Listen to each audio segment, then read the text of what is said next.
anyway. I am here. I work for, I have two different hats that I wear, and in this workshop I'm wearing both of them. So one is I work with a foundation at the University of Miami that creates materials and curates materials. There's a database online of all Jewish educational materials that anyone could ever want, and we're categorizing them, we're uploading them, we're recruiting content. Lorraine, PJ Library, they've got a whole lot of wonderful partners. I'm going to tell you a lot about that.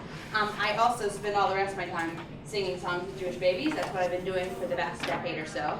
So that's super fun. So we're going to start with that. And what I want to make sure that we get to today is that you have a couple of songs in your back pocket that work in a variety of situations, that you've got 3 or 4 different strategies, ways that things that you can apply to the things you're already doing that might be new or different, and also you have the knowledge to access more really excellent resources. If that's what you're looking for, great, you're in the right place. If it's not what you're looking for, and if at any time you're like, this lady talks too fast, or I can't believe I missed that workshop, and you need to leave for any reason, this is about your learning and not about my feelings, so feel free to go. You do you, I'm going to do what I can do, and I really like it. So we're just going to start. Thank you so much. So this is about Hebrew College Books Music Values. And we're on the internet and everything? Oh, yay! That wasn't as complicated as I thought it would be. Let's sing a song anyway. Could you please show me the shape of the world with your arms? Make a big stretch. Oh, go from one side and go to the other. Oh, very good. And then we're going to count to 3. Ready? 1, 2, 3. So in this song, that's most of it. That's most of the things that I'll be asking you to do. And this song is based on holy text. It's come from your Kayavo. You guys are professionals. You're going to know what's up. So everybody make your world. And I'd like you to try to do what I do with my body, and then when we get to the chorus of the song, that's the part that happens again, you'll know just what to do. It goes like this. The whole world, the whole wide world, depends on 1, 2, 3 things. The whole world, the whole wide world, depends on 1, 2, 3 things. Wow, you're a quick study. All right, let's do it together. Ready? The whole world, the whole wide world, depends on 1, 2, 3 things. The whole world, the whole wide world, depends on 1, 2, 3 things. Number 1, do good work. Let's all do good work. That was number 1. Do good work. Let's all do good work. Here's your part. The whole world, the whole wide world, depends on 1, 2, 3 things. The whole world, the whole wide world, depends on 1, 2, 3 things. Number 2, be kind and loving. Be kind and loving. Number 2, be kind and loving. Be kind and loving. Here we go. The whole world, the whole wide world, depends on 1, 2, 3 things. The whole world, the whole wide world, depends on 1, 2, 3 things. Now we're at number 3. Learn Torah. Let's all learn Torah. Number 3, learn Torah. Let's all learn Torah. You singing? You're so good. Ready? The whole world, the whole wide world, depends on 1, 2, 3 things. The whole world, the whole wide world, depends on 1, 2, 3 things. Al shlosha devarim. Al shlosha devarim ha'olam omer. It comes from the holy words of our sacred texts. And here what it says. There's 3 things that we need to do. Number 1, do good work. Do good work. Number 2, be kind and loving. And number 3, learn Torah. If we do those things, my friends, we're pretty much covered with all the things that we need to do in early childhood settings. That's pretty much what we have to do. So we're all warmed up now. I have a tendency to speak very quickly. I know this about myself. So if at any point you need me to not do so quite so intensely, I will do my best to accommodate. I'm accustomed to a map, so I'm trying to figure out how to go Top right in the middle. top right in the middle. That? No. Would you want the actual slideshow? Across the top, it says You are slideshow. so helpful. There it is. Kind friends, thank you. We're in. See, it takes a village to raise a workshop. That works out. So like I just told you very quickly, you don't need to read all of those things. I'm here to show you lots of resources, which I'm very excited about, and also some of the things that the website offers that you can definitely access on your own time. If taking notes is your learning style and that's what you need to do, great, you should do that. But everything that I'm going to be saying to you, giving to you, is available on this website called jewishlearningmatters.com. So if I invite you to engage with us fully. We're going to be doing a lot of sort of inner child work like we just did, where I know that you're all grown up, so please don't think that I'm demeaning you when I talk as if we're all children, but I know that modeling is something that's so important. So, any questions, comments, or concerns before we get this party started? Oh, great. So, a little bit of a background from this website that I'm about to show you, this foundation that I work for. This wonderful woman, Harriet Roosevelt, was dying, and she was trying to figure out what to do with her money, so she hired a research firm to go out and ask the Jewish educators in South Florida what they need, which is a really great thing. Not all people who have lots of money to give try to figure out how it's going to be used best. And so what she found out is that there were a lot of Jewish educators that wanted materials that would help them teach Jewish values, heritage, content, and the secular literacy, social studies, history, all of that, all at the same time. So that was how we all started, and that's what a lot of the resources we have, which is why I'm presenting for the foundation, but talking about books and music. So, inspiring learners to recognize their own potential to do good. As you can see, I imagine you recognize some of these characters. Everybody who knows who that is? So, what Jewish value do you think that the little engine can teach us? Don't give up, perseverance, courage. Anything else? Pretty much. That's where we went. Even though I've had a lot of people give me really great ideas. He's bringing toys and sweets to all the children. And then we got this fun guy. You know him? He's pretty much my favorite. We have a great resource. What do you think? It's on I love my white shoes. Any guesses which Jewish value Feed the Cat teaches us? Being happy with what we have. I think that's my personal favorite value. Anybody know this guy? Amos McGee. I'm so glad you know him. Lots of people don't know him. So we have a great lesson that teaches about Bikur Cholim and the importance of visiting. And then we got our big star at the top, Hungry Caterpillar. What do you think the Hungry Caterpillar can teach us? Moderation. Moderation. That's a great one. I like that. We do Shmirat HaGuf, the protection of the body, but I think moderation.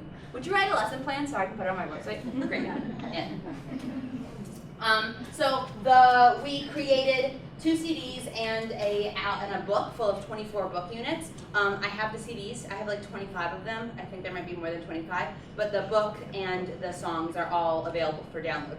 So anyone who doesn't want to download them can take one, and then anyone who wants a CD can take that. But these are all just things that are free and available to you today. So what we're going to do, music and movement. We already did a little bit of that. Looking at some nonverbal cues, choral reading, which is one of my favorites. We're going to read one of my favorite stories. I say that more often than I should. I have lots of favorite stories. Maybe some of you know that feeling.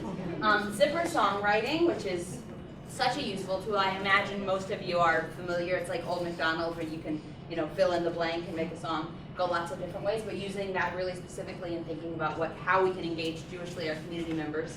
And musical story making, a visual thinking strategy. You guys are in? Oh, is that a bless you? Okay, and we are doing this one. So one of the things that I'm very grounded in is understanding by design, which I could give you a whole hour-long spiel and I won't. So like the 60-second version of what I want to tell you about understanding by design is sort of thinking backwards when we're planning, and instead of saying like, what are the materials and what am I going to try to teach my kids, you think from the end. What do I want the big idea for my kids to have at the end of this educational experience? They have do I have a picture of the egg? I don't know.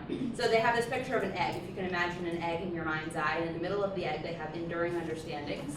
And then out in another center they have worth, being familiar with, good to know, and then worth being familiar with. So we want to think about what is the big idea of whatever we are teaching, and that's just how, it's stuff I learned when I was working at the university and studying it in grad school, but that's how I approach it. What's the big idea of what I want my kids to know, my 2s, my 3s, my 4s, because they're not going to be like, oh, yes, Miss Emily, that's from P.R.K. Apples, that's an excellent, I really like that book at the Talmud, thanks. You know, that's not what I'm trying to get my kids to know, and some, I have wasted breath sometimes trying to concentrate and give information and do things that don't support the big idea.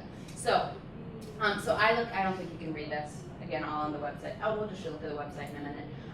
What is the enduring understanding of the Jewish value?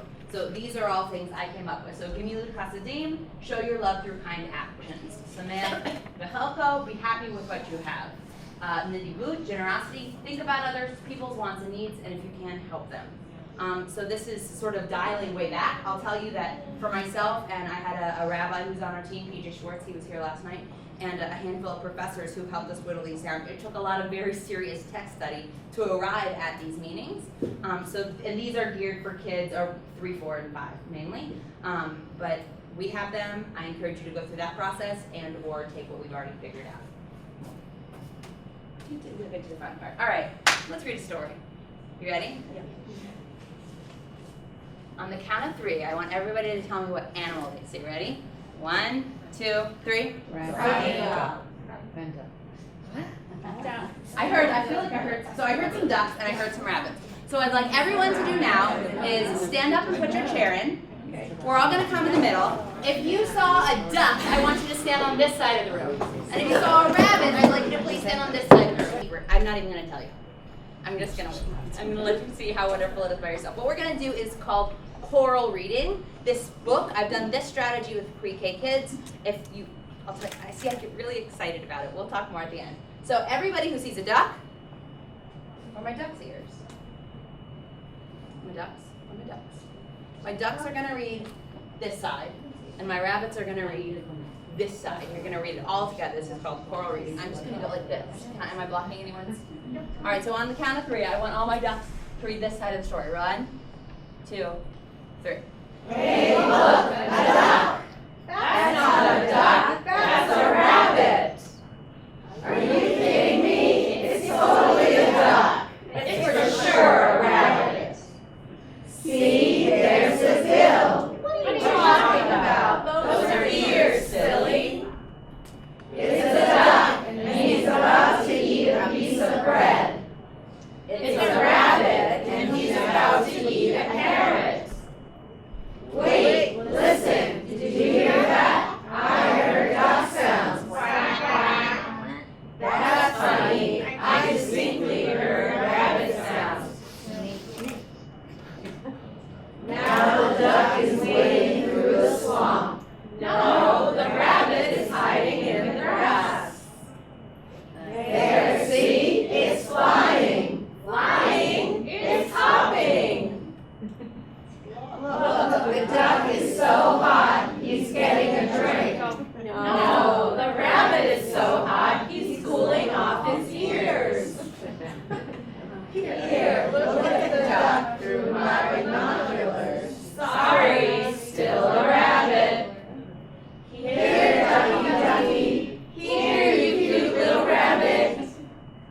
Oh, great, you scared him away. I didn't scare him away, you scared him away. You know, maybe you were right. Maybe it was a rabbit. Thing is, now I'm actually thinking it was a duck. Well, anyway, now what do you want to do? I don't know. What do you want to do? Hey, look, an anteater. That's no anteater. That's a brachiosaurus. All together. The end. Very nice. Good job. Go back to your seat. They are. We perceive things as we are. And then I think there's a lot of quotes that really can resonate with us if we think thoughtfully about what these books can mean to us if we become familiar with some of the sacred texts that we do share. So that was called choral reading, and it's super. We're going to talk about how to do that and why to do that. But before we do that, let's get 3 different ideas of why, what value, topic, content, theme Jewishly might we tie to this book? Sorry? Acceptance. Acceptance. Tell me a little bit more what you mean by acceptance. Not disliking another person for what they believe. Beautiful. Not disliking another person for what they believe. Has anyone ever struggled with that in an early childhood classroom before? No. So acceptance and appreciating other people's opinions and still liking and loving members of our community. And now I know I go big, but that's what this can do. And I promise you I've done this with kids that can do the same thing. What's another different value or idea that we might connect to this story? Coming to a compromise. Great. Anything else?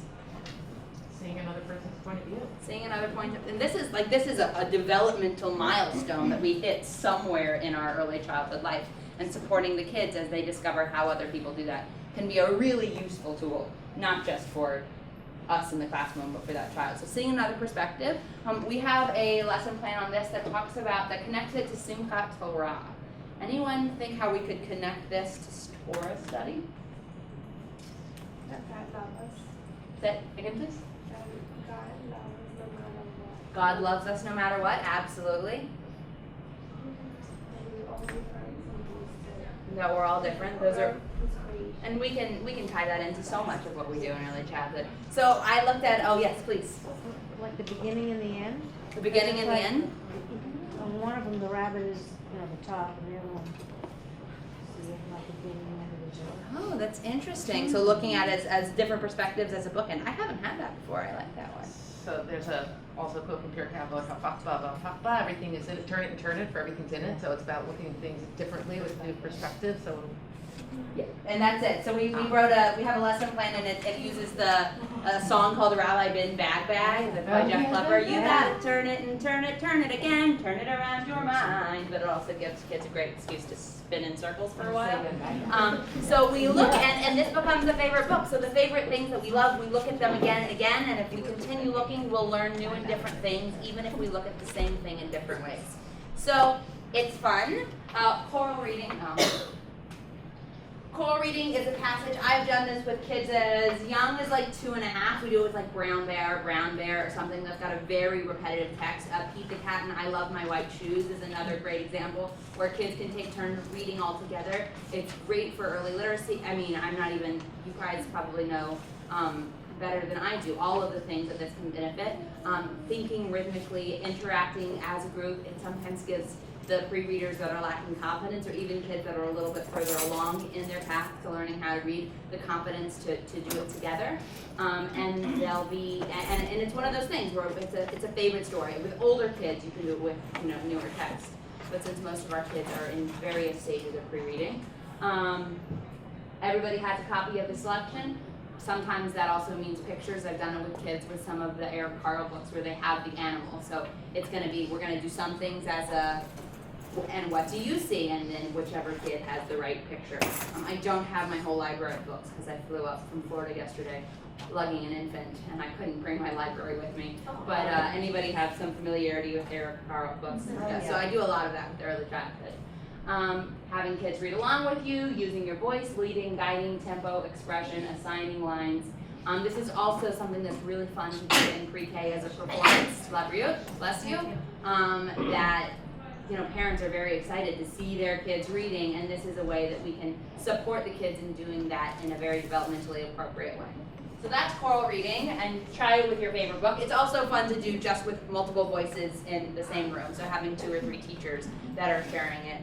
I did this at the JCC, and we had probably 250 kids in the room, and then we had a group of teachers in the one corner and a group of teachers in the other corner, but the book was in the front. And I'll tell you that because the teachers were in the back, it was like a great performance piece, and the kids were just so tickled.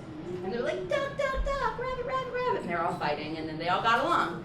And Amy Krauss Rosenthal, I think her last name is, writes a lot of great books, and you can go on our website, which I will show you in a minute, to get those guides that I just referenced. So Think, Pair, Share is a strategy that they teach in the university, but really it's like the essence of the ways that Jews have been learning for a very, very, very long time. But I think sometimes if you think about it a little bit more consciously, think. Oh, I was supposed to do this with you. We'll do this another story. So take a moment. We'll do this now together. What questions or activities would this story suggest that you would use with your students? So we just spoke in very general terms about some of the big ideas. So we're going to take about 60 seconds for you to think about how you might use this story with your kids. And then in about 60 seconds, we're going to share those with partner. Think, and then pair, and then share. Think, stage 1. If you want to jot things down, great. I always text myself when I have good ideas.